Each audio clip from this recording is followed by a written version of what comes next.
Spring break is just around the corner, and the freshmen in my major are organizing a spring break trip. I volunteer to have my family's travel agency plan the itinerary. 10 days and 9 nights across 5 European countries for just $6,999. My classmates eagerly sign up, but then Sarah Brooks, the sorority queen and campus it girl, suddenly speaks up. $6,999? That's way too expensive. We're all classmates. Isn't it a little wrong to rip everyone off like this? I found a travel agency online that's offering a European tour for only $3,999.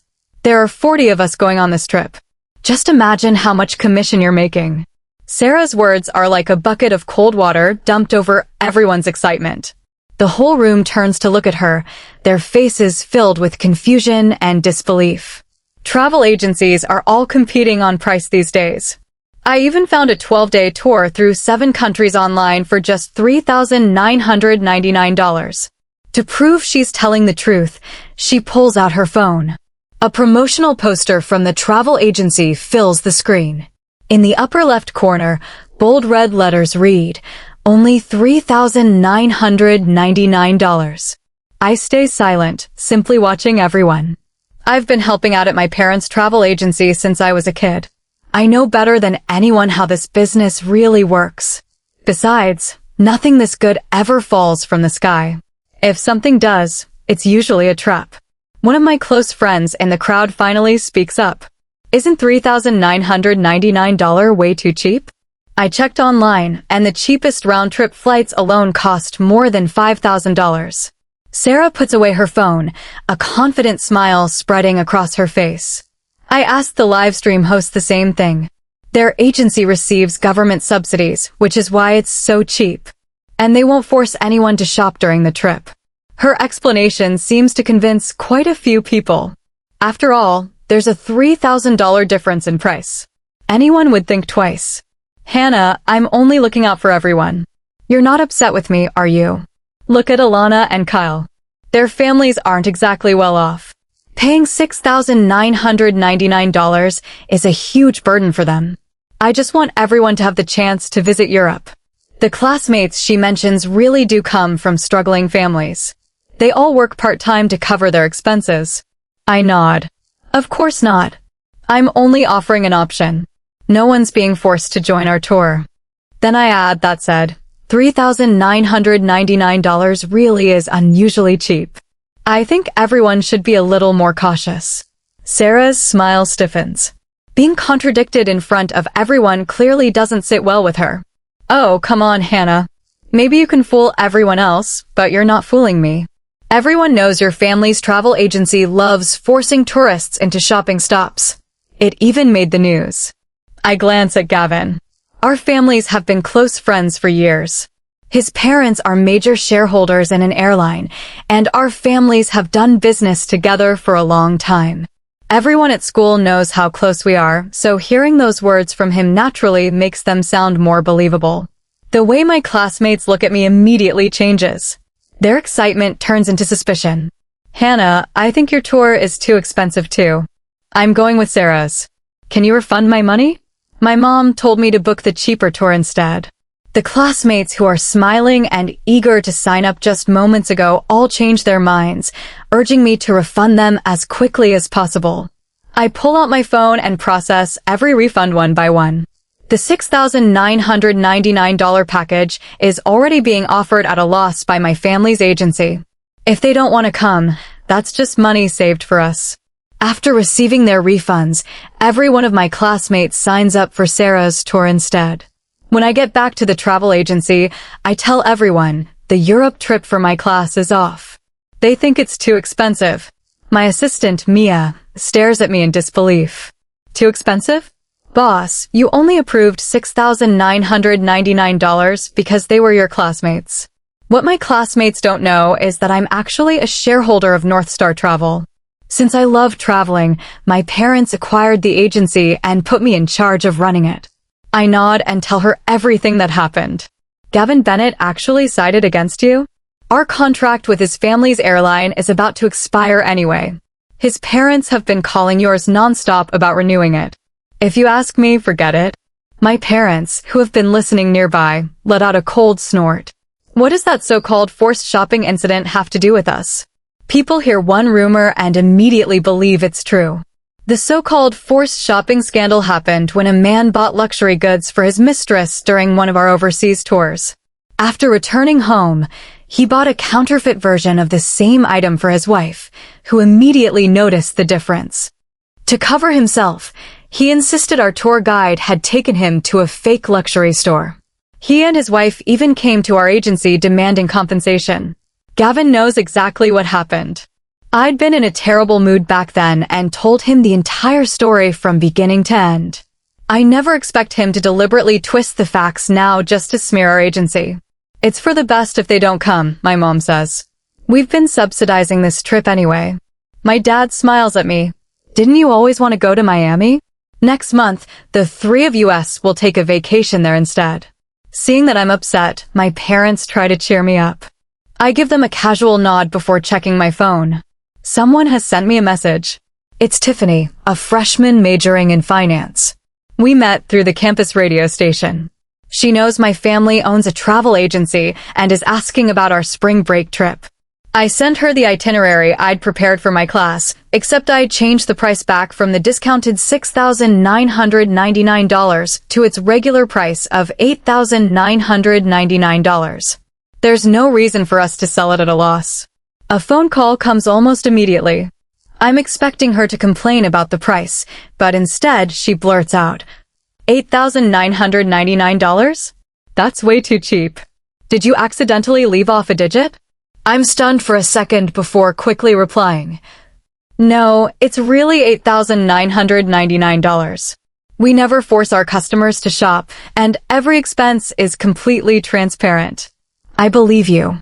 My grandmother traveled with one of your senior tours before. She said your company service was excellent. Tiffany and I agree that she'll come to the agency the next day to pay the deposit on behalf of her friends. For this spring break trip, my parents have already secured flights and hotels in advance. When my classmates back out, our agency is forced to absorb the losses ourselves. I never expect things to take such an unexpected turn. Just after I hang up, Sarah tags everyone in the class group chat. All of our friends have signed up for her $3,999 tour, and she's already collected everyone's payment. Now she's asking everyone to send her their passport information so she can complete the bookings. I'm about to put my phone away when Sarah tags me directly. At Hannah, you still haven't paid for the tour. This is the spring break trip for all the freshmen in our major. If you don't come, you're ruining everyone's team spirit. I stare at the message on my screen and almost laugh. I'd never once said I was going on the trip, yet they'd already made the decision for me and were now acting like I was the one ruining everything. I reply without hesitation. You said from the beginning that this trip was completely voluntary. I'm choosing not to go. End of discussion. The moment I send the message, I leave the group chat. The next day, Tiffany arrives at the travel agency as planned. My mom and I greet her personally. The $8,999 package includes round-trip airfare, visa processing, multilingual tour guides, hotels, meals, and visits to most of Europe's must-see attractions, I explain. You won't have to worry about a thing. Just follow the guide and enjoy the trip. As Tiffany flips through the materials we've prepared, her eyes light up. The last page contains genuine reviews from previous customers. Almost all of them are positive. The few negative comments aren't really about our agency. They're the kind of issues that come with almost any group tour. I send her the digital version, and she immediately shares it in her group chat. Within seconds, her phone starts buzzing nonstop. This is great. Everyone in my class wants to go. They're ready to pay right away. My mom and I exchange a smile before taking out a stack of parental consent forms. Most freshmen are already 18, but since their parents are still paying for the trip, we need their approval before collecting any money. Tiffany takes the forms with her, promising to return in 3 days with both the signed consent forms and the deposits. I walk her to the door. In the distance, I spot a familiar figure. Gavin walks straight toward me, his face full of excitement. Sarah just told me some good news. Since the travel agency got such a big booking from our major, they decided to give us one free spot. Everyone agreed to give it to you. You don't have to pay a penny now. I honestly can't figure out why they're so determined to make me go. At this point, I can't help wondering if there's something else going on that I don't know about. My voice turns icy. I don't want it. I'm not going on that tour, so stop wasting your time. Gavin's face darkens. Why are you so ungrateful? Sarah's just trying to save everyone money.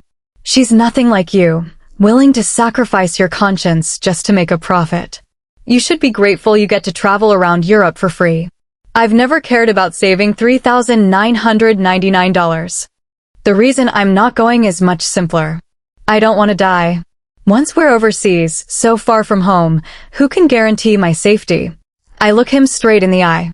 Your parents don't know you're going to Europe, do they? Stop bothering me. Otherwise, I'll tell them you're signing up for a dirt cheap tour. It's not like Gavin's family can't afford a proper trip.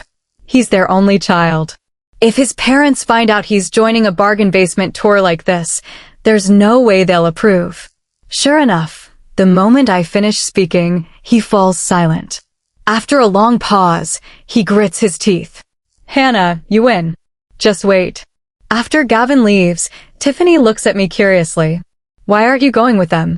They found a tour online for $3,999, I say flatly.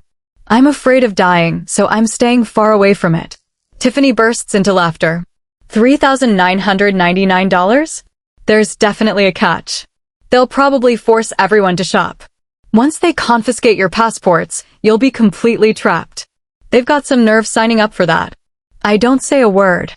Forced shopping isn't what scares me.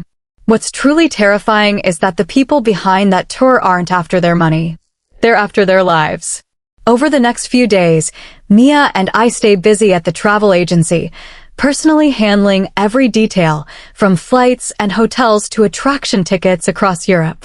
3 days later, Tiffany returns with the signed parental consent forms and pays the full $8,999. The departure date is set for next month. Coincidentally, it's the exact same day as Sarah's tour. After signing the contract, I head home and collapse into bed. Before I know it, departure day arrives. I don't have anything else to do, so I decide to head to the airport and see them off. The moment I step outside, I find several unwelcome guests waiting at my front door. What are you doing here? I eye Gavin and Sarah warily. Today is supposed to be the day their tour leaves. Why are they standing outside my house with several classmates? Sarah walks over and warmly grabs my hand. Hannah, we're here to invite you to Europe with us. You're part of our class. We can't leave without you. I yank my hand away, my disgust impossible to hide. Do you not understand plain English? I already said I'm not going. Sarah's expression immediately turns hurt as she takes a step back. I know you're upset because I took business away from your family's agency, but I only did it for everyone's sake. To make it up to you, we secretly signed you up too. I freeze. A chill runs down my spine, and it takes me several seconds to process what she just said. That's impossible. You need a visa to travel to Europe. How could you sign me up? Gavin grins proudly. Remember when we traveled abroad together? You gave me your passport, and I took a picture of it. No need to thank me. Thank Sarah. She's the one who wanted to surprise you. My grip tightens around the doorknob as anger surges through my chest. Yeah, Hannah, one of the others chimes in. Stop being so ungrateful. You're getting a free trip to Europe. Sarah gave up such a valuable spot for you. Stop making such a fuss. The classmates outside my door all begin talking at once, trying to persuade me. Sarah makes it sound like she's doing me a favor. But that doesn't mean I have to accept it. I already said no. Leave now. If you keep standing here, you're going to miss your flight. The smiles on their faces disappear instantly. Gavin slowly walks toward me. We came all the way to your house to pick you up, and you're still refusing? He sneers. You don't get to decide whether you're going or not. With a wave of his hand, several people rush forward and grab me, dragging me toward the door. My parents have already left for work. There's no one else at home. I struggle with all my strength while my mind races. Let me go. Fine, I'll go. Just let me go. The moment I shout, they loosen their grip slightly. Gavin narrows his eyes. What are you planning? What could I possibly do with all of you watching me? I snap. I just need to go back inside and get my passport. After a brief pause, Gavin nods. He follows me into the house, watching me so closely that I don't dare make a move. I quietly pick up my passport and leave with them for the airport. On the way, I discreetly slip one hand into the pocket where I'm carrying my passport. It's spring break, and the airport is packed with travelers, many of them college students heading off on vacation. Finally, Hannah, we've all been waiting for you. Some classmates spot us from a distance and immediately gather around. I force a smile while my eyes sweep the crowded terminal, searching for any chance to escape. Let's stop talking and check in first, someone says. We're running out of time. The group heads toward the check-in counter. When it's my turn, the airline employee scans my passport, then hands it back to me. I'm sorry, she says. Your travel document is invalid. I can't check you in. That's impossible. She's traveled abroad several times before. How could her passport suddenly be invalid? Gavin pushes through the crowd and demands an explanation from the airline employee. The staff member opens my passport. Part of the page containing my personal information has been torn away. The passport is no longer valid. I'm sorry, she says politely. Your passport has been damaged. You'll need to apply for a new one before you can travel. Getting a new passport will take at least 7 days. Their flight is leaving today. There's no way they'll postpone the trip for the entire week just because of me. At last, I won't have to leave the country with them. I force down my relief and let my voice tremble. How could this happen? I was supposed to travel to Europe with everyone. Sarah turns to the airline employee. Isn't there any other solution? We have photos of her passport on our phones. Could we print one out and use that? The others keep suggesting alternatives, but the employee maintains her polite smile. I'm afraid not. We must see the original passport. Gavin shoots me a suspicious look. Hannah, did you damage your passport on purpose because you didn't want to come with us? My heart skips a beat. He guessed right. While they weren't paying attention, I tore it myself. It was the only way to make sure I stayed in the country. What are you talking about?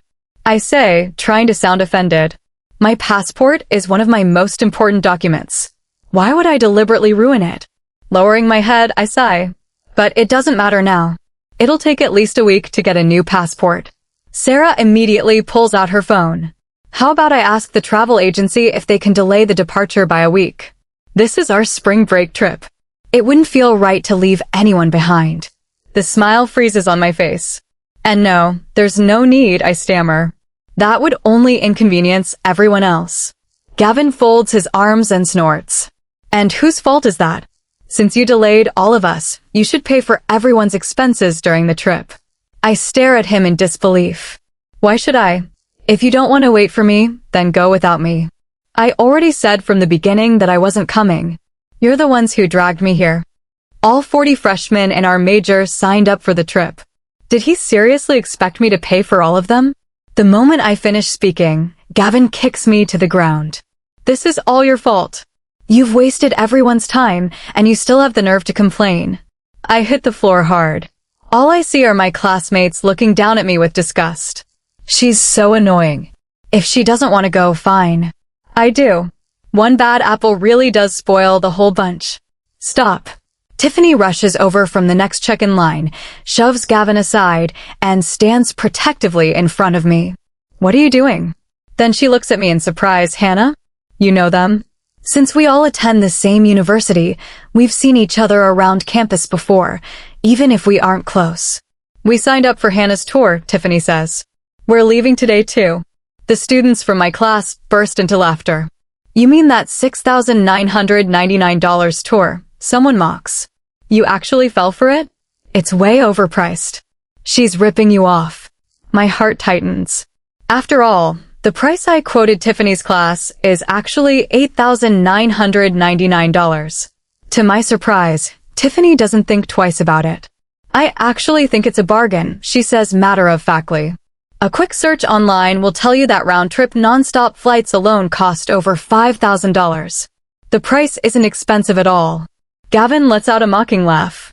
Our travel agency only charges $3,999 for Europe. We even stay longer than you do. He clicks his tongue smugly. Tiffany blinks in surprise. You're going to Europe too? Then why weren't you checking in with us? She looks around the terminal. There's only one flight to Europe leaving from this airport today. The moment Tiffany says that, the crowd falls unusually silent. Sarah has handled the entire trip from start to finish. None of the other students have even seen the itinerary, so they have no idea where they're actually flying. Everyone turns to look at Sarah. They booked non-stop flights, she says calmly. We're just taking a connecting flight. We're all ending up in France. She sounds completely confident, carefully leaving out one important detail. Their layover is in Mexico. So that's it. I mean, our tour only costs $3,999. A layover is understandable. Exactly. It's only a few extra hours, and we're saving $3,000. Totally worth it. I don't know why some people are acting so superior. A non-stop flight doesn't mean much when you're still stuck in economy class. I'd rather save the money. With Sarah's reassurance, everyone relaxes again. $3,999? That's way too cheap, Tiffany says.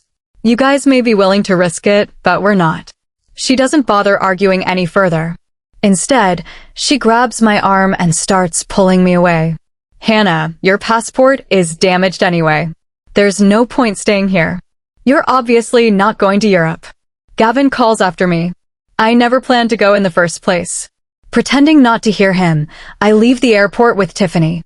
Before long, all the freshmen from my major finish checking in and head through security. As we walk away, Tiffany lowers her voice. I caught a glimpse of their tickets just now. They're connecting through Mexico. She shakes her head. They've got a lot more courage than I do. Maybe that's the only kind of ticket they could afford with such a cheap tour, I reply. Even after leaving the airport, I can't shake the feeling that something is wrong. Finally, I call our academic advisor, Ms. Lawson. What? She exclaims. They all went to Europe? Sarah told me they were just taking a 2-day trip to the next city over. As much as Gavin and Sarah infuriate me, I don't have any grudge against my other classmates. I don't want anything bad to happen to them. All right, Ms. Lawson says immediately. I'll contact their parents right away. Thank you for letting me know.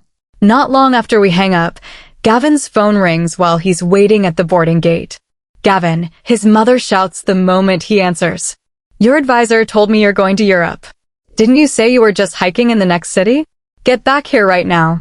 Her voice is so loud that even without speakerphone, everyone nearby can hear her. Mom, I only hid it from you because I knew you'd say no, Gavin argues as he walks off to a corner. I'm about to board. If I leave now, what will my classmates think of me? You just turned 18. You're flying to Europe with a bunch of other students. What if you get scammed? I'm only trying to protect you. Come home now. If you want to visit Europe, your father and I will take you next month. Going with his parents isn't the same as going with his friends. Besides, he'd already promised Sarah they would take photos together beneath the Eiffel Tower. There is no way he's giving up this trip. Thinking of that, he answers firmly, Mom, I'm an adult now. I can make my own decisions. I'm going to Europe, and that's final. Please stop trying to stop me. At that moment, the boarding announcement echoes through the terminal. Passengers are now invited to board. Once the plane takes off, no one will be able to stop them. One after another, my classmates eagerly board the aircraft, convinced they're on their way to the romantic European vacation they've been dreaming about. That evening, after my parents get home from work, the three of us are having dinner when someone knocks on the front door. When we open it, Gavin's parents are standing outside, their faces filled with panic. The phone won't connect to Gavin anymore. Do you know where he is? The moment they step inside, they rush over and demand answers. Isn't he on his way to Europe? I reply calmly. There's no signal on airplanes. Isn't that normal? Seeing how unfazed I am only makes them more anxious. I already checked his flight. They were supposed to connect through Mexico. They should have landed hours ago, but I still can't reach him. I slowly set down my fork. A few possibilities flash through my mind, but I keep them to myself. I don't know either. If you're really worried, you should report him missing. After all, joining that bargain basement tour is Gavin's own decision. It has nothing to do with me. Mrs. Bennet immediately points a finger at me. You knew he signed up for that cheap tour, yet you didn't even try to stop him. If something happens to my son, how can you live with yourself? The Bennets don't hesitate to guilt-trip me. The expressions on my parents' faces darken instantly. When the freshmen in our major were planning this trip, I say coldly, I offered them my family's tour out of goodwill. Your son accused me of making dirty money and chose the cheaper one instead. If anything happens to him, that's the consequence of his own choices. It has nothing to do with me. Mr. Bennet's face turns red with anger. How dare you curse my son? That's enough. My father stands up and steps in front of me. Your son chose the cheapest tour because he wanted to save money. That has nothing to do with my daughter. As his parents, you're the ones responsible for him. Instead of reflecting on your own mistakes, you're blaming my daughter. Aren't you ashamed? Mrs. Bennet looks at me with disappointment. Hannah, you knew all along they were going overseas, and you kept it from us. You did that on purpose. Even though she'd always treated me kindly, she's still choosing to blame me without caring about the facts. The last bit of warmth I feel toward her disappears. Gavin secretly used my passport information to apply for a visa without my permission. You're lucky I didn't call the police over that. And you still think you have the right to blame me. If you're really worried about him, stop wasting time arguing with me and call the police. The longer you wait, the harder it'll be to find him if he's already been trafficked. I only say it to scare them. I never imagine those words will come true. That very night, several parents who can't reach their children go to the police together. Many of the students have hidden the trip from their families, so their parents can provide very little useful information. The police contact the airport and confirm the flight the students are supposed to take to France. Then they discover something horrifying.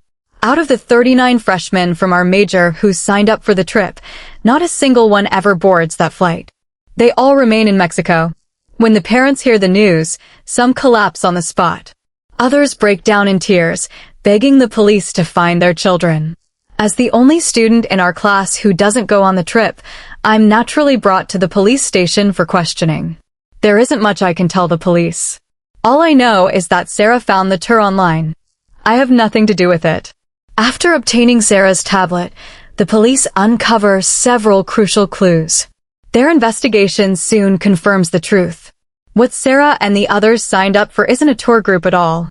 It's a scam designed to lure victims into a human trafficking operation. After landing in Mexico, they have a 10-hour layover. The traffickers use that window of time to approach them, offering to take them sightseeing while they wait for their connecting flight. Instead, they trick all of them into an underground scam call center. No one knows exactly where they've been taken. The police can only pose as college freshmen looking for cheap travel deals, hoping to lure the criminals into making contact. As for me, none of this has anything to do with me anymore. Since I don't have any plans for spring break, I decide to spend the holiday learning more about managing the travel agency and gaining practical experience. A few days later, a large group of people walks into the agency. I recognize them immediately. They're the parents of my classmates. I look at them coldly. Are you here to ask about our travel packages? With their children still missing, there's no way they've come to book a vacation. They're almost certainly here to cause trouble. Leading the group are none other than Gavin's parents. Unlike the last time they came, the anger and arrogance on their faces are gone. Now they look nervous, even pleading. Hannah, Mrs. Bennet says carefully, are your parents here? We'd like to speak with them. I lead them to my father's office, but stay inside instead of leaving. I want to know what they're really here for. The moment the office door closes, several parents break down in tears and begin begging my father. Both of us are completely stunned. For several long seconds, neither of us knows how to react. What are you doing? My father asks. Please, let's talk this through. Mr. Bennet grabs my father's hand tightly. Frank, I have nowhere else to turn. I know your travel agency runs tours to Mexico all the time. You must know people there. Please, can you help us find out where our children have been taken? So that's why they've come. Our agency does business in Mexico, but it's all legitimate tourism. How could we possibly know violent traffickers or criminal organizations? My father and I exchange a glance. We're thinking the exact same thing. He sighs helplessly. The people I know are ordinary locals. They have nothing to do with underground scam compounds. I'm afraid I can't help you. But to the parents, it sounds like he's refusing. You've been in this business for years, Mr. Bennett pleads through tears. You have to know someone. Gavin is my only son. I can't lose him. Watching the older man sob so desperately, my father can't bring himself to turn him away. In the end, he agrees to help however he can. He isn't reckless, though.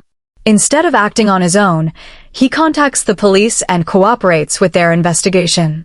Through one of his business contacts in Mexico, they reach a local resident who provides several possible locations of underground scam compounds. The police have been tracking these criminal operations for a long time. They've simply been waiting for the right opportunity to dismantle them. Now, they've finally found it. After 10 full days of planning, officers raid one of the underground compounds late one night. The entire criminal organization is arrested. At the same time, dozens of trafficking victims are rescued. When the news breaks, the parents of my classmates are so overwhelmed with relief that none of them sleeps that night. At daybreak, they all rush to the airport, hoping to see whether their children are among those being flown home. My parents and I go as well. Not because we know anyone. Just to see what happens. They're here. The police are here. Someone in the crowd suddenly shouts. Every pair of eyes locks onto the terminal exit. I soon recognize several familiar faces. They're freshmen from my major. They look like empty shells of themselves. They're gaunt, bruised, and lifeless, their eyes completely devoid of hope. Only when they spot their parents do a few of them finally show a flicker of emotion. My boy. A mother throws her arms around her child, sobbing uncontrollably. Why have you lost so much weight? What happened to all these injuries? Life inside the scam compound has been nothing but torture. The fact that they're still alive is nothing short of a miracle. Parents and children cling to one another, crying throughout the arrival hall. Standing beside me, Mr. and Mrs. Bennett scan every face that comes through the doors. But Gavin is nowhere to be seen.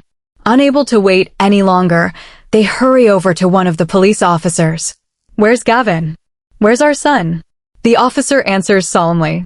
Several of the victims were critically injured and taken directly to the hospital. It sounds like Gavin is one of them. Sarah probably is too. Even now, I still don't fully understand what role Sarah plays in all of this. I accompany the police to the hospital. Before we even reach her room, a piercing scream echoes down the hallway. Don't hit me. Please don't hit me. Several nurses rush inside, pin Sarah to the bed, and inject her with a sedative. Her parents stand nearby, wiping away tears, their faces full of heartbreak. Mr. and Mrs. Bennett glance at Sarah with undisguised disgust. By now, they've learned that she's the one who organized the trip, so they have no sympathy for her. The police then lead us to Gavin's room. The moment I step inside, the smell of blood hits me. He has multiple broken ribs, the officer explains. After he was taken there, he tried to escape. They caught him and shattered both of his legs.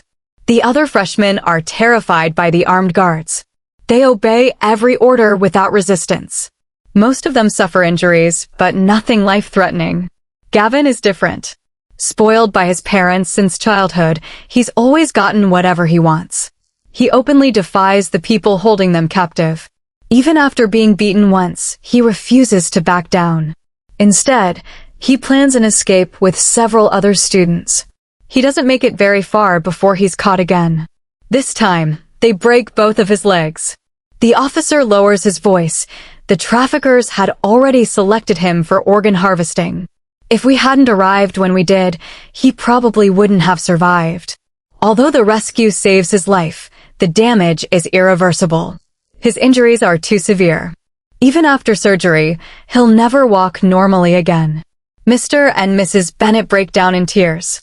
My parents and I quietly leave the room. What a tragedy, my mother whispers. He's only 18. What kind of future will he have now? I lower my eyes without saying anything. I don't feel much of anything. There are so many moments when all of this could have been prevented. They ignore every single one. The parents deserve an explanation. Seeing their children covered in bruises has shattered them. Around that time, the traffickers finally confessed during interrogation. They've been posting fake travel advertisements online to lure young people. As the organizer, Sarah doesn't have to pay the $3,999 tour fee. Instead, she earns a $100 commission for every person she recruits. In other words, not only does she travel for free, she actually makes money. So that's why she's so desperate to get me on that plane. It has never been about friendship. It has been about the commission. When the parents learn the truth, their grief turns into fury. The traffickers are already behind bars, beyond their reach. So they direct all of that rage toward Sarah. They storm into her hospital room. Ignoring the doctors and nurses trying to stop them, they begin hitting and kicking her. "You ruined my son's life. He's only 18. Sarah is still groggy from the sedatives. Ironically, the beating seems to wake her up. "You think this is my fault?" she shouts back. "They wanted the cheap tour. I never forced anyone to go. I'm a victim too. I didn't do this on purpose. Stop hitting me." Fortunately, the hospital calls the police before things get even worse. The officers quickly restrain the enraged parents. Her face covered in blood, Sarah hides behind the police officers but still refuses to back down. "If they weren't so greedy for a bargain, none of this would have happened," she yells. "They brought this on themselves." The parents are furious enough to tear her apart. But with the police standing between them, no one dares make another move. Eventually, they leave, still seething. For Sarah's own safety, her parents secretly arrange her discharge from the hospital. No one knows where she goes afterward. When Gavin wakes up and learns he'll never walk again, he completely breaks down. He attempts suicide several times, throwing his entire family into chaos. His parents are physically and emotionally exhausted, but they can't abandon him. The happy life they once have falls apart. After everything that happens, our two families slowly drift apart. We rarely keep in touch anymore. The next time I hear about Gavin is several months later. His parents have placed him in a long-term care facility. His mother is pregnant again. The son they once treasure above everything else has been abandoned. He's left there to fend for himself. When my mom tells me over the phone, even her voice is filled with regret. He's only 18. If none of this had happened, his life could have turned out so differently. Standing on my university campus, breathing in the fresh air, I feel only one overwhelming emotion. Relief. Thank goodness I never boarded that plane. After graduation, I officially take over the family travel agency and continue expanding the business. Every now and then, a customer looks at one of our packages suspiciously. "This tour is so affordable. You're not going to sell my organs after I land, are you?" I simply smile. If I say no, the people who trust me will believe me. And the people who don't won't change their minds no matter what I say. I've always lived by one principle: do business with a clear conscience. No amount of dirty money is worth earning. Because I know that anything you obtain through greed will eventually be taken back. I'd rather earn only what I deserve. That way, I can live with peace of mind and live in peace. This is Listening Novel. We appreciate you spending your time with us. If you enjoyed today's story, please like and subscribe for more stories and stay tuned for what's next.